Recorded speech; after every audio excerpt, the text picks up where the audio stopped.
About nature environment గురించి కొన్ని విషయాలు తెలుసుకుందాం మిత్రమాటికి సంబంధించి జనరల్గా చెట్టే చెరచాలలాగా అనేది అయితే చెట్టు నీడనిస్తుంది, కానీ ఆ చెట్టు కొన్ని ఏళ్ల క్రితమట ఖైదీలకు తాత్కాలిక చెరసాలలా ఉందంట మిత్రం. అందుకే ఆ చెట్టుని ఏమంటారట, ఫ్రీజన్ ట్రీ అని పిలుస్తారు. అది ఎలా అంటారా, అయితే ఆస్ట్రేలియాలో ఉన్న బాబ్ ట్రీ గురించి తెలుసుకోవాల్సింది. ఆస్ట్రేలియాలో ఉందంటే ఇది ఒక చేత సేకరించాను. ఆస్ట్రేలియాలో శాస్త్రీయంగా అడానోసానియా గెగోరి అని పిలిచే ఈ చెట్టును స్థానికంగా బాబ్ ట్రీ అని పిలుస్తారట. పెద్ద కాండంతో చూడడానికి బాటిల్లా కనిపించడం వల్ల బాటిల్ ట్రీ అని కూడా అంటారట. ఎక్కువ కాలం జీవించే చెట్లట ఇవి. పశ్చిమ ఆస్ట్రేలియాలోని కింగ్ రివర్ రోడ్డులో ఒక బాబ్ ట్రీ ఉంది.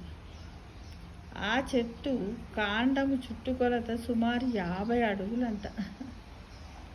చెట్టు కాండము లోపల బోలుగా విశాలంగా ఉంటుంది. దాంతో కాండం ఒకవైపు కొద్దిగా కట్ చేసి లోపలికి వెళ్ళేలా చేశారట. దాని లోపల ఎంత విశాలంగా ఉంటుందంటే 30 మంది హాయిగా కూర్చోవచ్చట. అంటే ఒక పెద్ద గదిలో ఉందన్నమాట. అంతేగా ఫ్రెండ్స్. ఫ్రీజన్ ట్రీగా ఎలా మారింది మరి? దీన్ని ఎందుకన్నారు ఫ్రీజన్ అంటే? జైలు చెరసాల అంటాం కదా, ఎలా మారింది ఒక కథ ఉందని తెలుసుకుందాం. ఈ చెట్టట ఫ్రీజన్ ట్రీగా మారడం వెనక ఒక ఆసక్తికరమైన కథ ఉందంట. 1910 ప్రాంతంలో పోలీసులు కొంతమందట ఆదివాసీ ఖైదీలను డెర్బీ పట్టణానికి తీసుకెళ్తున్నారు. రాత్రి కావడంతో వితం ప్రాంతంలో ఆగారట. విశ్రాంతి తీసుకుందామంటే రాత్రిపూట కావడంతో చీకట్లో ఖైదీలు పారిపోయే అవకాశం ఉందట. ఏమి చెయ్యాలి అని పోలీసులు ఆలోచిస్తున్న సమయంలో విశాలమైన కాండంతో ఉన్న బాబు చెట్టును చూశారు. కాండము లోపల బోలుగా ఉండడాన్ని గమనించి దాంతో కాండాన్ని కొద్దిగా తొలిచి లోపలికి వెళ్ళేలా దారి ఏర్పాటు చేసి లోపల ఖైదీలను ఉంచారట. పోలీసులు వంతుల వారిగా చెట్టు దగ్గర గస్తీ కాస్తే మిగతా పోలీసులు విశ్రాంతి తీసుకున్నారట. అందుకే ఈ చెట్టును హిల్ గ్రోవ్ లాకప్ అని అనేవారట. Hill grove lockup. ఇలాంటి చెట్టే డెర్బీ పట్టణానికి దక్షిణంగా మరొకటి ఉందంట. ఆ చెట్టు లోపల 64 చదరపు అడుగుల స్థలం ఉందంట. లోపలకు వెలుతురు వచ్చేలా కాండానికి రంధ్రాలు కూడా ఉన్నాయంట. అయితే ఆ కాండము లోపల ఖైదీలను దాయడము అనేది నిజము కాదని చరిత్రకారులు అంటూ ఉంటారు. అంటే అక్కడ తెలిసిన వాళ్ళు పూర్వీకులు ఉంటారు కదా, చెబుతున్నారు. జైలు మాదిరిగా ఉపయోగించారని చెప్పడానికి ఎలాంటి ఆధారాలు లేవని కూడా అంటున్నారు. అయితే అప్పట్లో కొన్ని పత్రికల్లో ఖైదీలను చెట్టు కాండంలో ఉంచినట్టుగా వార్తలు ప్రచురితమయ్యాయి. అయితే ప్రస్తుతం పర్యాటకులను ఆకర్షించడానికి ఖైదీల కథ సృష్టించారని అనేవాళ్ళు కూడా ఉన్నారట.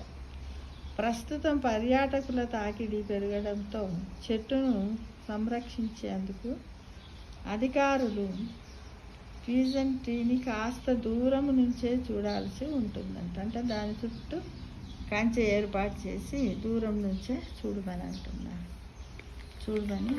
ఇక అది చూడండి, ఇక్కడ ఉంది చూడండి, ఇక బాటిల్ ఆకారంలో ఉంది. ఇదన్నమాట ఫ్రీజన్ ట్రీ.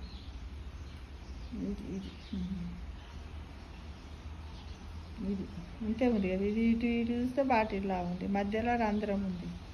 దీంట్లోనే పోలీసులు వాళ్ళను లోపల పడుకోబెట్టి బయట గస్తు తిరిగిరట. ఒక్కొక్కరు వంతుల వారిగా పెట్టుకున్నారు. చూడండి ఎలా ఉంది.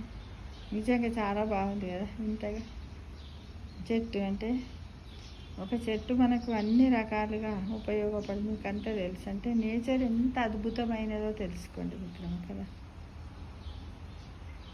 Nature beautiful environment. కాబట్టి ప్రతి ఒక్కరు కూడా చెట్లను పెంచండి, చెట్లను నాటండి, పచ్చదనాన్ని పెంచండి, ఆరోగ్యాన్ని పొందండి, అన్ని వేళలా సస్యశ్యామలంగా ఉండండి. జీవితం అంతా ఉచ్ఛ్వాస నిశ్వాసలను ఆరోగ్యకరంగా కావలసినంత ఆక్సిజన్ మనమే ఏర్పాటు చేసుకొని మనమే నలుగురికి పెట్టేయాలి. ప్రతి ఒక్కరు చెట్లు పెంచాలి. ఎప్పుడెప్పుడు పెంచుతారు?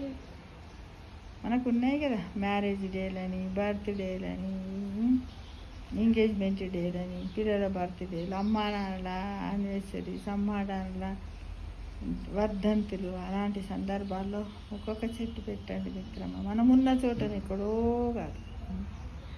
ఈ మధ్య కాలంలోనే విన్నాం కదా, మన వృక్ష జాతి పితామహుడు చనిపోయాడు. ఎన్ని చెట్లు పెట్టాడు కదా పాపమైన. పెట్టిన చెట్లకు కూడా ఎలా చేసేవాడు, డబ్బాల నీళ్ళు పోసుకొని సైకిల్ కట్టుకొని పోయి మరి ఆ చెట్టు పెరిగేంత వరకు ఒక 2-3 సంవత్సరాలు అంత కేర్ తీసుకున్నారు కదా. ఆయనకు అవార్డ్స్ కూడా ఇచ్చారు.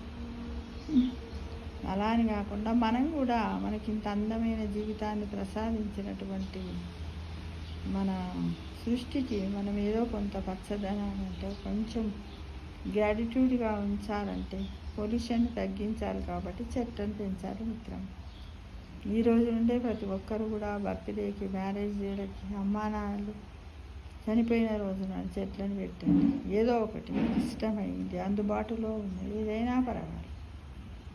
ఈ రోజు నుండే ప్రారంభిద్దాము. తప్పకుండా చెట్టు చూడండి, ఎంత బాటిల్ ఆకారంలోనే ఉంది కదా. ఇది ఎక్కడుంది? ఆస్ట్రేలియాలో ఉంది.